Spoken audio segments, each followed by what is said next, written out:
I'm Corinne, and this is Free Press Fail, episode 12 here for you. Top news. In the midst of the coronavirus crisis, our governors continue to defy Trump in favor of being big, huge, power-hungry idiots. The latest example?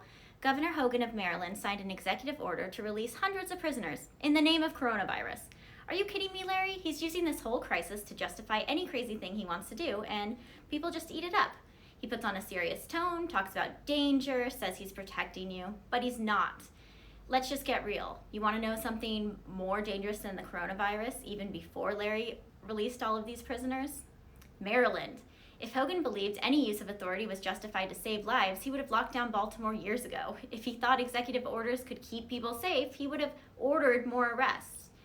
Maybe he would have investigated some of the corruption in his own government and cleaned house, but he didn't, because it's not about safety. And all of the places in Maryland that are a risk to your life today are a risk with or without the coronavirus. Maybe more now that there's a bunch of extra criminals running around. Cuomo has been doing the same thing in New York. More than 1,500 criminals have been released since the outbreak of coronavirus. I guess these guys really want to clear those jails so they have room to throw in all of us bad people who don't wear masks to Starbucks. Or perhaps for your protection is just a magic word used by tyrants, and it always has been, and it's being used by them again. I'm sure this won't become a problem. For righteousness porn, celebrities are raising money for who, again, like a bunch of children. They hosted a huge charity concert with a bunch of stars, Taylor Swift was there, all to give a big middle finger to the president, who announced that he would no longer be contributing American tax dollars to the sham organization. Here's the thing. This isn't a middle finger to Trump. It's a middle finger to the world. The World Health Organization lied for China for months, and they helped cause this whole crisis. Had they been honest from the beginning, we could have started working on a vaccine. We could have implemented travel bans. We could have kept the Chinese virus in China. But they are big sellouts who will do anything for money, China's money, which actually describes a lot of those celebrities too, now that I think about it. Best campaign moment is a moment yet to come. Joe Biden is set to host a town hall with entertainment workers. Yes, with 20 million Americans filing for unemployment, the people we are most concerned about making their voices heard are the ones who pretend for a living. Promotion of the event said this is going to be a great conversation about what so many Americans are dealing with, viewed through the lens of what's happened to folks who earned their living on Broadway. Yeah, sounds relatable.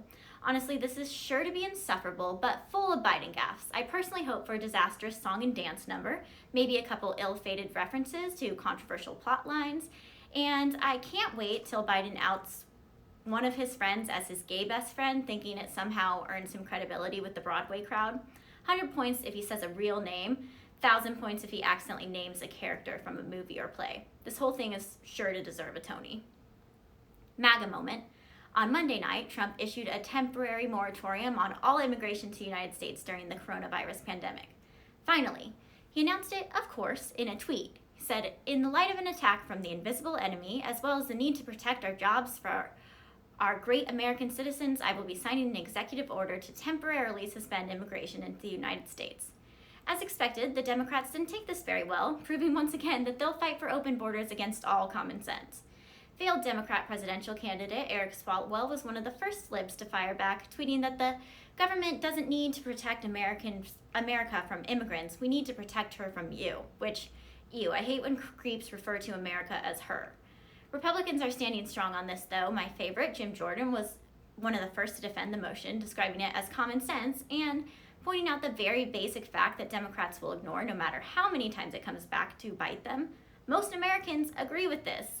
At a time when Americans are being told to stay home, it makes perfect sense that we're not going to let new people into our country, particularly when we're trying to avoid a new hotspot or outbreak so we can actually get back to work and restart this economy. I'm sad it took a crisis for this temporary fix, but I'm glad we're finally focusing on America first. The only way this could be more MAGA is if we somehow manage to build the whole wall while we're waiting out this ridiculous shutdown.